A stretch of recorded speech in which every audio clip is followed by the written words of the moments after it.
Bienvenidos. Bienvenidos. Bienvenidos. Bienvenidos al Descaro. Te invito a que dejes fuera tus prejuicios y te diviertas escuchando lo diferente. Con Lorena Monteagudo y usted. Descarados, ¿cómo estáis? Hace unos meses, cuando poníamos punto y final a la temporada, allá por un 12 de junio en el Café Salón Pérez en Utiel, comentamos por encima y con nuestro descarado de entonces, quien era Joselito, un poco de la vida de Luis García Berlanga, que por cierto, no lo sabíamos, o yo no lo sabía, que era el mismo día que nació el cineasta, un 12 de junio. Hoy vamos a hablar más largo y tendido con nuestro descarado, Miguel Ángel Villena, quien ha escrito Berlanga, vida y cine de un creador irreverente. Además tenemos un cambio para hoy, ya que Joshua Solaz me acompañará en la entrevista a Miguel Ángel Villena. Tras habernos leído ambos su libro y visto, él más que yo, eso también hay que decirlo, las películas de Berlanga. Joshua, ¿qué tal? Muy bien, encantado de poder hablar de un genio como Berlanga y de un libro que me ha encantado, la verdad. Lo recomiendo mucho. ¿Estás preparado para saber aún más de Luis García Berlanga? Siempre. A ver qué nos cuenta Miguel Ángel Villena. Buenas, ¿qué tal, Miguel Ángel?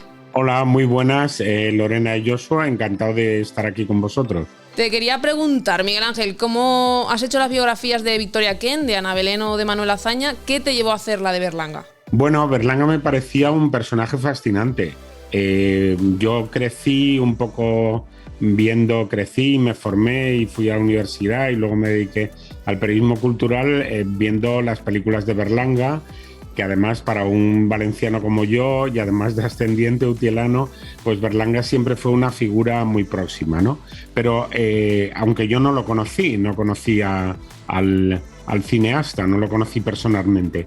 Y creo que eso también me ha dado una cierta media distancia a la hora de escribir la biografía. Pero bueno, básicamente me parecía un personaje fascinante, un tipo genial, con sus luces y sus sombras como todo el mundo, y yo lo que quería saber era de dónde surgía ese genio, es decir, qué carácter, qué talante, qué biografía tenía Berlanga que explicara que fuera uno de los grandes artistas españoles del siglo XX.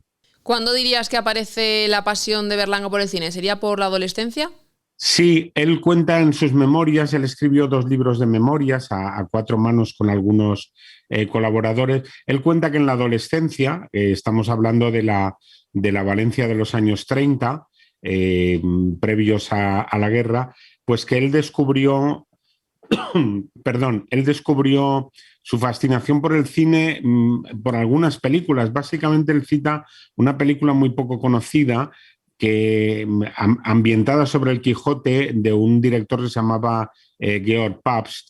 Y luego también cuenta algunos detalles de su adolescencia Berlanga, de que, por ejemplo, vio El hombre invisible y él era un adolescente con bastantes complejos de feo, de tener mucho acné y tal, como tantos adolescentes. Y entre esas películas y alguna otra que debió ver él en su adolescencia en los cines en Valencia, pues vino la atracción por el cine. Él intentó estudiar arquitectura, pero reconocía que era muy flojo para las matemáticas y para ese tipo de disciplinas, y finalmente se decantó por el cine. Pero yo creo, después de haber trabajado durante un par de años en su biografía, yo creo que efectivamente fue en la adolescencia, como tanta otra gente, cuando él se sintió fascinado por el cine. Y bueno, y para entender un poco la importancia de la aparición en el cine español de una figura como Berlanga, o también podríamos meter aquí a Bardem o Fernando Fernán Gómez, yo te quería preguntar por el contexto cinematográfico de la época, sobre todo en España, y también sobre las conversaciones que se mantuvieron en Salamanca, esta especie de congreso que realizaron todos los cineastas y los implicados en el cine del momento. Bueno, hay que tener en cuenta que Luis García Berlanga dirige su primera película, que es Esa pareja feliz, en 1951. Y bueno, España está todavía saliendo de una posguerra durísima, con una dictadura muy fuerte, con una represión muy grande, con una censura que limita mucho toda la libertad, limita o anula la libertad tanto de la prensa como del cine, como de la literatura. Entonces Berlanga, digamos, crece profesionalmente y estudia en Madrid cine durante la posguerra, ¿no? Entonces, bueno, eso hay que tenerlo muy en cuenta, ¿no? Entonces, ese es un poco el contexto del cine español. Por tanto, la mayoría del cine que se hace en la posguerra es un cine, digamos, muy de propaganda ideológica, es un cine de folclóricas, donde las folclóricas son protagonistas, de toreros, vinculado también a gestas heroicas, pues a todo el tema de la conquista de América, de los reyes católicos. Es decir, es un cine que se llamó un poco un cine folclórico de cartón piedra y muy al servicio de la ideología del régimen franquista, ¿no? De la dictadura. De hecho, esa pareja feliz, que es la primera película que dirige Berlanga junto con Bardem, es una parodia, entre otras muchas cosas, es una parodia de ese cine histórico, digamos, falso y ampuloso, que era el que predominaba. También pocos años después comienza el cine llamado de los niños prodigios, con Marisol, con Joselito, con Rocío Dúrcal.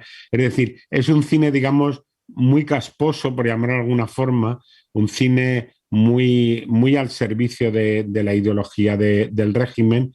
Y bueno, Berlanga intenta escapar y hacer un cine mucho más personal y, por supuesto, más crítico y más reflejo de la realidad. Miguel Ángel, tengo una pregunta a la que estabas diciendo lo de crítico.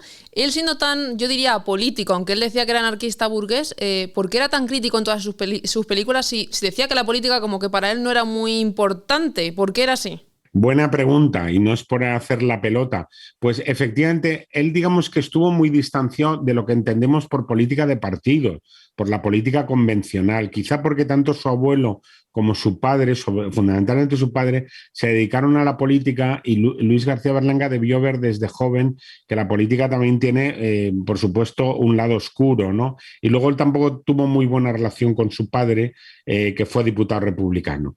Dicho esto, Berlanga, digamos, se definía como anarquista burgués, que era también una forma, una cierta fanfarronada, pero sobre todo era muy crítico con la política, digamos, convencional. De hecho, él intentaron captarlo los cineastas del Partido Comunista de España en la oposición, y él nunca se dejó, digamos, la política convencional no le gustaba. Ahora bien, dicho esto, era una persona absolutamente comprometida, una persona democrática, liberal, y sobre todo Berlanga lo que acaba haciendo en todo su cine es una crítica social más que política, que en el fondo es política. Pero, ¿qué quiero decir con una crítica social? Pues una crítica de costumbres, de vicios sociales, una crítica demoledora de los poderosos, es decir, de la iglesia, de la gente con dinero, de los financieros, de los políticos. Pero, es decir, cualquiera que tuviera poder, para Berlanga era objeto de sus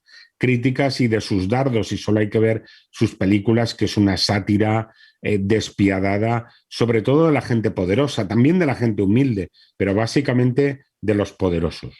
Claro, sí, pero en su cine sí que es verdad que nunca aparecen ni buenos ni malos, ¿no? Que esto es ahora que se está poniendo como muy de moda, pero él ya lo trataba, y no sé, es una cosa que me gusta y que me llamaba bastante la atención, ¿no? ¿Te refieres a que no es maniqueo, a que no distingue? Exactamente, sí. Sí, no, él ya digo, digamos, básicamente le apunta su sátira y su crítica en ese estilo de comedia tan demoledora, como os decía, básicamente hacia la gente con poder, sea la que sea. Él tenía además una especial fijación contra la Iglesia como institución, es decir, en la mayoría de sus películas aparecen sacerdotes o aparecen obispos o aparece gente ligada a la Iglesia, que Berlanga ahí no deja títere con cabeza, ¿no? Y yo creo que una de las bases del éxito del cine de Berlanga, que es uno de los directores españoles más populares de la historia, es que la mayoría de espectadores acabamos reflejándonos mucho en algunos de sus personajes, ¿no?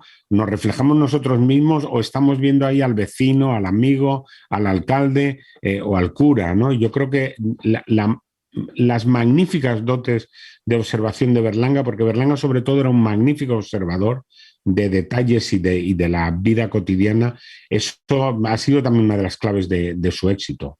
Claro, y al hilo de todo esto, porque su cine, claro, como has dicho, es muy crítico con la Iglesia, y políticamente no estaba muy a favor no estaba a favor del régimen ni casaba con el régimen. Entonces, ¿por qué él no decide, como otros artistas, Buñuel, por ejemplo, quedarse en el exilio, y más aún cuando al quedarse en España y realizar aquí su cine, sabía que iba a tener que aguantar mucha censura. Sí, bueno, ahí Joshua y Lorena hay una diferencia fundamental de Berlanga con Luis Buñuel o con la generación anterior de cineastas. O sea, hay que tener en cuenta que Luis Buñuel nace en 1900 y Berlanga en 1921, es decir, son generaciones distintas. O sea, cuando estalla la guerra civil, Berlanga es un adolescente. Claro que es consciente de las limitaciones que le va a imponer una dictadura, pero él prefiere, luchar contra esa dictadura o practicar la disidencia cinematográfica desde dentro, ¿no? Hay que tener en cuenta que el padre de Berlanga, José García Berlanga, nacido en Utiel y fallecido en Utiel, fue diputado de Unión Republicana, fue detenido y condenado a pena de muerte después de la guerra, y de hecho Berlanga tuvo que marchar a la División Azul en parte para ver si conseguían conmutar la pena de muerte de su padre, que finalmente le fue conmutada. Es decir, Berlanga, digamos, es un disidente y practica la disidencia desde dentro, consciente de las dificultades que se va a encontrar con la censura, ¿no? Te quería preguntar un poco por la amistad que mantuvo con Juan Antonio Bardem, el hermano de Pilar Bardem, por si alguien no le pone cara, que fue un tira de afloja que acabó mal, bastante mal. Fue por sus egos y por la política, ¿no? Porque él era comunista, el otro anarquista burgués. ¿Qué ocurrió un poco ahí? Bueno, tengo que decir que después de haber trabajado mucho la biografía y de haber leído también mucho sobre Bardem, Berlanga y Bardem, digamos, nunca llegaron a enemistarse del todo. ¿Qué ocurre? Que, como bien decíais, Berlanga y Bardem, después de unos primeros años en la escuela de cine y más tarde cuando colaboraron juntos en sus primeras películas, acabaron distanciándose. Tenían caracteres muy distintos, tenían actitudes muy distintas, ya no solo políticas, sino que Bardem opta por hacer un cine muy comprometido políticamente, pero en clave de drama, en clave de historias dramáticas. Berlanga opta por un cine también disidente del franquismo, pero desde la clave de la comedia, ¿no? Luego tenían caracteres distintos, extracciones sociales distintas, y entonces, bueno, ellos se distancian a partir de un cierto momento en los años finales de los 50, principios de los 60, inician, digamos, carreras por separado, como os decía, pero yo a la conclusión a la que he llegado después de hablar con gente y de haber leído es que ellos mantuvieron un respeto mutuo y una amistad a lo largo de los años. De hecho, siendo ya los dos mayores, siendo ya abuelitos, participaron en más de un coloquio público, en más de un homenaje público, y de hecho Berlanga, por ejemplo, escribió una necrológica muy sentida en el diario El País y muy sincera cuando falleció Bardem, que falleció unos años antes que Berlanga, ¿no? Digamos que su forma de pensar, de ser y su actitud frente al cine los distanciaron sin que por ello perdieran el respeto mutuo uno y otro. Y luego también llega más adelante, ¿no? Queda desde que te he preguntado de Bardem, llega Azcona y ahí es cuando se crea esa dupla que es un éxito en todas sus películas, ¿no? Bueno, sin duda alguna. Fernando Trueba, por ejemplo, el director de cine, y no solo Fernando Trueba, sino muchísima gente que sabe mucho de cine español, dice que es la pareja de más éxito y más genial que ha dado la historia del cine español en sus 100 y pico años de existencia, ¿no? Azcona era un escritor de la revista La Codorniz, un novelista que había publicado alguna novela. Berlanga y él sintonizaron enseguida y ya firmaron a medias el guión de Plácido en 1961, una película que fue, por cierto, candidata al Oscar aquel año de 1961 en la categoría de Mejor Película en Lengua Extranjera.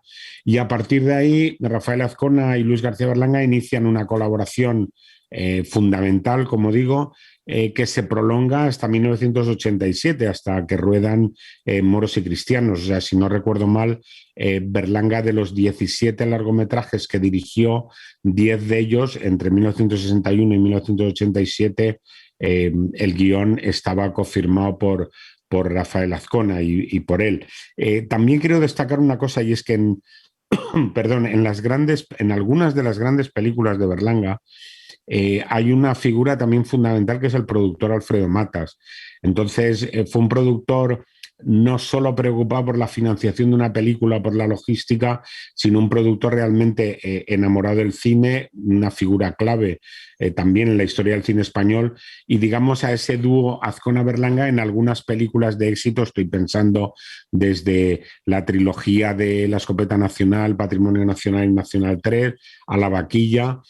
Contaron también, esa pareja contó con la colaboración de Alfredo Matas, lo cual formó un trío realmente memorable. ¿Tú crees que pagó el precio de ser español en aquellos tiempos?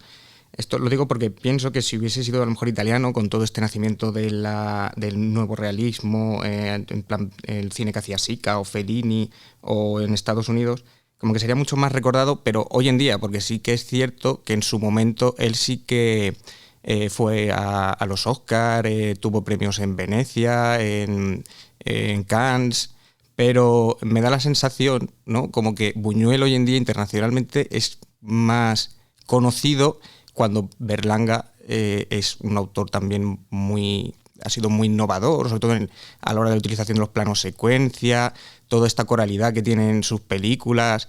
Y hoy en día, no sé, ¿qué piensas tú? O sea, ¿crees que por qué no tiene tanto predicamento fuera como puede tener Buñuel? Pues es una cuestión bien interesante, porque efectivamente en el extranjero los dos, digamos, directores españoles con más proyección fueron Luis Buñuel en el pasado y Pedro Almodóvar ahora en el presente. Hay una razón que parece muy prosaica, pero que es bastante importante. Y vaya por delante que Berlanga fue un director bastante conocido, bastante premiado y que sigue estudiándose. Quiero decir, ahora mismo hay un ciclo en la Filmoteca de Suecia sobre Berlanga, no sé, para que nos hagamos una idea de la proyección que tuvo. Como tú bien has dicho, tuvo premios en festivales internacionales. La razón que decía prosaica de que quizá Berlanga no sea tan conocido en el extranjero como han podido ser Buñuel o Almodóvar, es que el cine de Berlanga es muy difícil de doblar o de subtitular. Es decir, ¿alguien imagina la dificultad que tiene esos planos secuencia donde a veces hay 6, 7 actores, personajes hablando a la vez que se solapan, muchas veces en un español también muy de argot, en un idioma muy, digamos, muy pegado a tierra, lleno de giros? Entonces, bueno, eso yo creo que ha provocado, a juicio no solo mío, sino de gente que ha estudiado bien la historia del cine español y la evolución de Berlanga, eso ha provocado que quizá Berlanga no haya sido tan conocido en el extranjero como algunos otros directores españoles. Pero ya digo que en cualquier caso, cualquier buen aficionado al cine en Europa o en Estados Unidos conoce el cine de Berlanga.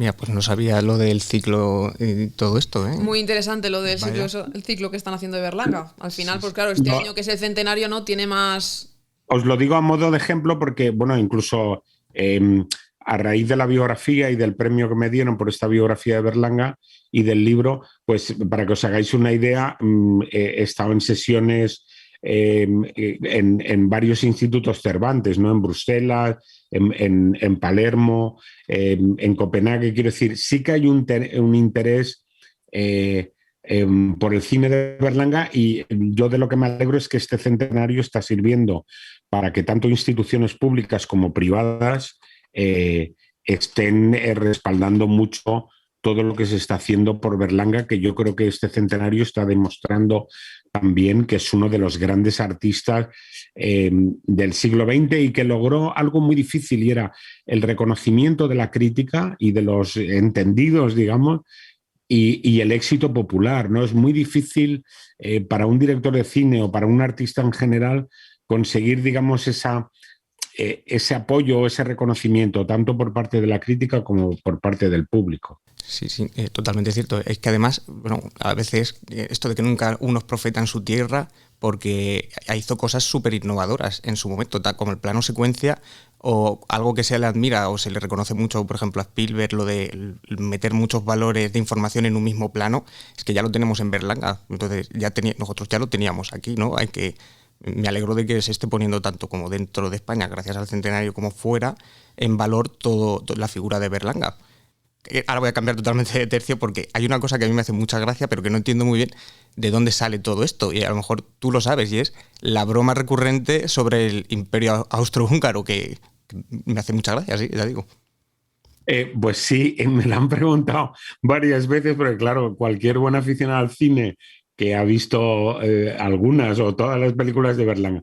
Vamos a ver, el Imperio Austrohúngaro lo utiliza por primera vez Berlanga en Bienvenido a Mr. Marshall, que es su segunda película, cuando repasan, digamos, el pueblo, ese pueblo castellano, y entonces aparece la escuela, y entonces Berlanga dice, bueno, era una escuela que estaba todavía muy anticuada porque todavía tenían un mapa del Imperio Austrohúngaro, ¿no?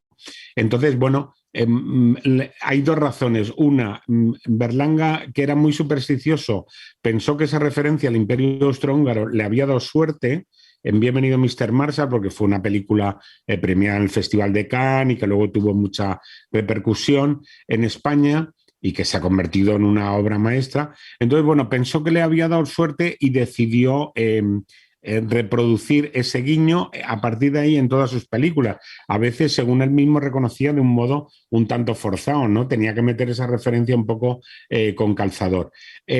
La razón de por qué el Imperio Austrohúngaro y no otro guiño me la dio un sobrino de Berlanga, que vive en Valencia, que me dijo que la familia de Berlanga, cuando él era niño y adolescente, vivían al lado, eran vecinos de un señor que había sido cónsul del Imperio Austrohúngaro. Ya no lo era porque cuando Berlanga era un niño, el Imperio Austrohúngaro ya había desaparecido, pero hacía pocos años y este señor, por lo visto, había sido cónsul en Valencia del Imperio Austrohúngaro. Pero bueno, eso al fin y al cabo es una anécdota. Pero sí que es cierto que básicamente era por una cuestión de superstición. De hecho, en algunas películas, hasta muy al final, él mismo ni se había dado cuenta que había hecho esa referencia y algún ayudante de dirección le decía, Luis, que no has incluido lo del Imperio Austrohúngaro, ¿no? Era muy supersticioso García Berlanga. Muy graciosa esa anécdota y que siempre estaba ahí, como estás diciendo. Sí, estaba, ¿no? Ya digo que algunas veces, incluso cuando ya estaba a punto de acabar el rodaje, de pronto hubo un par de películas que le dijeron, Luis, que no has incluido esto. Y él decía, no, pues hay que meterlo en alguna secuencia como sea, ¿no? Y luego hay otra cosa que a mí me encanta mucho, que son los guiños que hace a su propia vida o a momentos que ha vivido. Como hay uno que es en Todos a la cárcel, que es cuando Joaquín Climent, que hacía de ministro, baja del avión y no sé si es su secretario o algo así, le pregunta, oye, algo de mi puesto, y le dice, no, ya te han echado o algo así. No me acordaré exactamente del momento de la película, pero cuentan que fue real, ¿no? Que fue cuando Pilar Miró fue nombrada directora general de cinematografía y Javier Solana era el ministro de Cultura, ¿no? Y ahí fue algo así que sucedió parecido, ¿no? Sí, fue Lorena tal cual. Por cierto, has citado a Joaquín Climent, que si no recuerdo mal es un actor requenense, ¿no? Así es. Un actor, nacido y crecido en Requena. Efectivamente, en Todos a la cárcel, Berlanga se vengó un poco porque él fue nombrado en los años 80 presidente de la Filmoteca Nacional, entonces se llama Filmoteca Nacional, hoy se llama Filmoteca Española. Entonces lo nombraron presidente, pero luego tuvo un desencuentro con Pilar Miró, que entonces era la todopoderosa directora general de cine, y entonces Pilar Miró decidió destituirlo. Entonces, Berlanga cuenta una anécdota real de la que fue además testigo Ricard Pérez Casado, que fue alcalde socialista de Valencia en los años 80, o sea que lo sé por un testigo directo, y entonces Javier Solana en un acto público en Valencia le dijo a Berlanga, hombre Luis, dice, por cierto, me alegro mucho de verte y tal, dice, esta mañana he firmado algo relacionado contigo, dice, pero ahora no recuerdo exactamente qué. Y entonces Pilar Miró estaba allí cerca y entonces Solana, ministro, le dice, oye Pilar, ¿qué he firmado esta mañana de Berlanga? Y Pilar Miró con una cara seria y muy adusta le dijo, ministro, has firmado la destitución de Berlanga, ¿no? Entonces, tal cual esa anécdota la reproduce Berlanga en Todos a la cárcel cuando llega el ministro y el que está allí de delegado suyo, no recuerdo el cargo, pero ocurre lo mismo, él reproduce esa anécdota, ¿no? De todos modos, hay que decir que efectivamente Berlanga se basó mucho aparte de en su propia biografía, en hechos reales que le contaban o que leían los periódicos. Él era un gran lector de periódicos. O sea que buena parte del cine de Berlanga está basado, aunque luego pasado por el tamiz de un guión, de la sátira, del sainete, pero muy basado en casos reales. Y de entre todas sus películas, ¿cuál dirías que ha sido la más exitosa o a nivel nacional o internacional y por qué?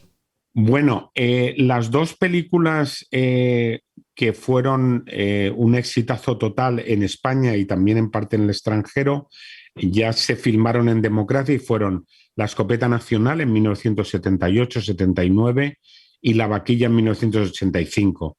Como sabéis, La escopeta nacional es un magnífico retrato de lo que fueron las entretelas del final del franquismo a través de una cacería.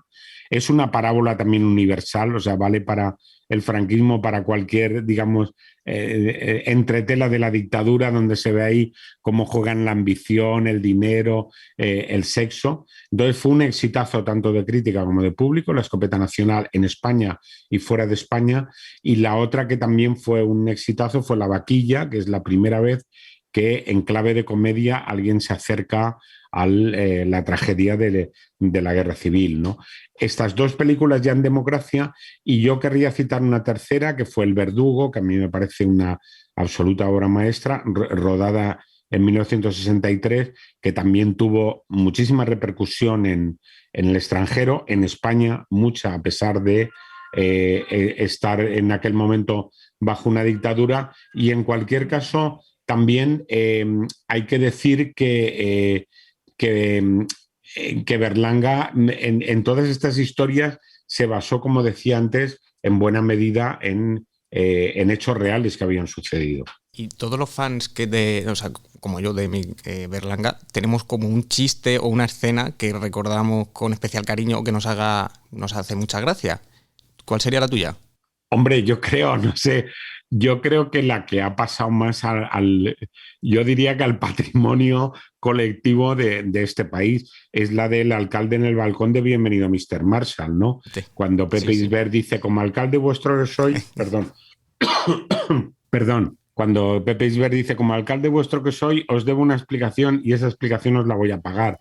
Yo creo que es una frase que se ha repetido millones de veces a lo largo de los últimos 60 o 70 años en España, y yo creo que la hemos utilizado varias generaciones de españoles y de españolas. No sé cuál es la vuestra, Joshua. Pues esa es una de mis favoritas, pero hay una cosa que a mí me hace mucha gracia también, y es en la misma película, Bienvenido Mr. Marshall, Lola Flores, que responde a todo Ozú. Ozú. Sí, bueno, no Lola Flores, Lolita Sevilla. Era la actriz, vale, Lolita vale. Sevilla. Cuando luego, dice, niña, díselo tú, dice, Ozú. Sí, y de ahí nos sale, ¿no? Hombre, hay también un final magistral en El verdugo, cuando el personaje Nino Manfredi, que es el yerno del que ha sido verdugo y que se ve obligado a seguir la profesión del suegro para conseguir un piso, cuando Nino Manfredi dice, no lo haré nunca más, se refiere a ver justicia a un reo, y Pepe Isbert, que ya está jubilado, le dice, eso dije yo también la primera vez, ¿no? Yo creo que los diálogos de las películas y las secuencias y las imágenes de Berlanga son magníficas. O sea, yo que para la biografía he tenido que volver a ver, ya había visto prácticamente todas las películas de Berlanga, pero las he visto de nuevo y algunas varias veces. La verdad es que incluso sus películas, digamos, menores, entre comillas, o menos brillantes, tienen un pulso, yo creo que sin ninguna duda. Berlanga es uno de los grandes genios. Mira, decía, para la biografía hablé, entre otra mucha gente que conocía a Berlanga, hablé con Santiago Segura, el actor y director, y Santiago Segura decía que Berlanga debería estudiarse y ver su cine de forma obligatoria en los institutos de secundaria de toda España, igual que se estudia a Pérez Galdós o a Picasso. Y yo creo que Santiago Segura, que es un gran admirador, que era un gran admirador de Berlanga, tiene toda la razón. Me parece un personaje clave, Berlanga, para comprender en lo que fue la España de la segunda mitad del siglo XX. Pues sí, te damos toda la razón con eso que estás diciendo, Miguel Ángel. Y vamos a ir ya a la pregunta del descaro, vamos llegando al final de la entrevista, y es que nos cuentes una anécdota. Puede ser o un éxito o un patinazo. El éxito se entiende cuando todo va fenomenal y nos ponemos la medallita, y el patinazo, pues las cosas se van torciendo, pero bueno, siempre se aprende una lección, aunque sea un fracaso. ¿Qué nos vas a contar en tu caso, Miguel Ángel? Bueno, os voy a contar un patinazo porque, y además fue muy al principio de mi trabajo como periodista, ¿no? De mi andadura como periodista. Yo tendría 25 o 26 años, trabajaba en un periódico que hubo en Valencia en los años 80, que luego desapareció, que se llamaba Diario de Valencia, y entonces el director, yo ya digo, era muy joven, tenía 25 o 26 años, y el director de Diario de Valencia me envió a entrevistar a Francisco Fernández Ordóñez, que entonces era ministro de Justicia y que estaba preparando todo el tema de la ley del divorcio. En fin, el director me había conseguido una entrevista con él nada más, que estaba de visita en Valencia, Francisco Fernández Ordóñez. Entonces, bueno, yo allí que me fui rápido, en fin, era aquello de los primeros retos profesionales, yo estaba todo emocionado y todo tal. Hice la entrevista, fui con una grabadora y tomé notas también. Y resultó que yo, que soy muy torpe para la tecnología, cuando volví al periódico, a la redacción, no había grabado nada. Le había dado algún botón equivocado o había hecho algo mal. El caso es que no había grabado nada. Bueno, yo empecé a sudar. Gracias a Dios, el director de Diario de Valencia, entonces, Juan Pérez Benlloch, me animó y me consoló. Como yo había tomado notas, pude de algún modo reconstruir la entrevista.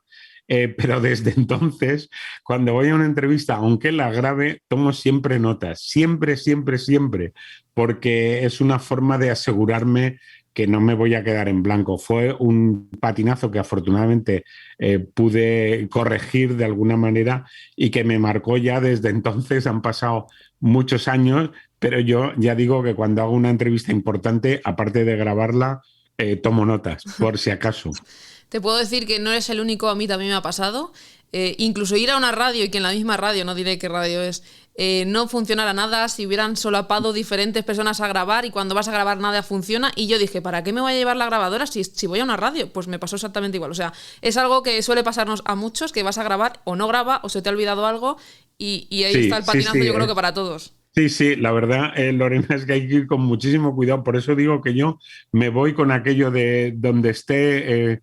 donde el proverbio chino ese de más vale lápiz corto que memoria larga, pues yo diría más vale boli que una grabadora súper tecnológica, ¿no? Totalmente. Bueno, y te estamos hablando todo el rato de tu libro, pero lo importante es que tú lo presentas el viernes a las 7 en la Casa de la Cultura de Utiel y nosotros estaremos allí, pero ya que hemos hablado de tanto, ¿nos adelantas un poco más o creo que ya hemos hablado de mucho del libro? ¿De qué vas a hablar el viernes? Bueno, básicamente, Lorena, voy a hablar un poco de la vinculación de la familia de Berlanga y de él mismo con la comarca de Utiel-Requena. Su abuelo, que llegó a ser alcalde de Utiel, era nacido en Camporrobles, que es de la comarca. Su abuela, Engracia Gabaldón, era nacida en Utiel. Su padre también nació y falleció en Utiel. Y bueno, en toda la comarca, en San Antonio de Requena, en Camporrobles, en Utiel, hay recuerdos de calles, en fin, de instituciones que recuerdan mucho a Berlanga. Y básicamente, aparte de hablar de su cine, voy a hablar de un poco de la vinculación de Luis García Berlanga y de su familia con la comarca de Utiel-Requena. Muchísimas gracias, Miguel Ángel Villena, por habernos contado mucho más de Luis García Berlanga, por este centenario que cumpliría ahora, y nos vemos el viernes en la Casa de Cultura de Utiel. En el viernes nos veremos y será un placer, y un saludo bien cariñoso para todos. Igualmente. Descarados y descaradas, os esperamos el viernes en la presentación del libro de Miguel Ángel Villena, Berlanga, vida y cine de un creador irreverente, en la Casa de Cultura de Utiel a las 7. Hasta la próxima semana.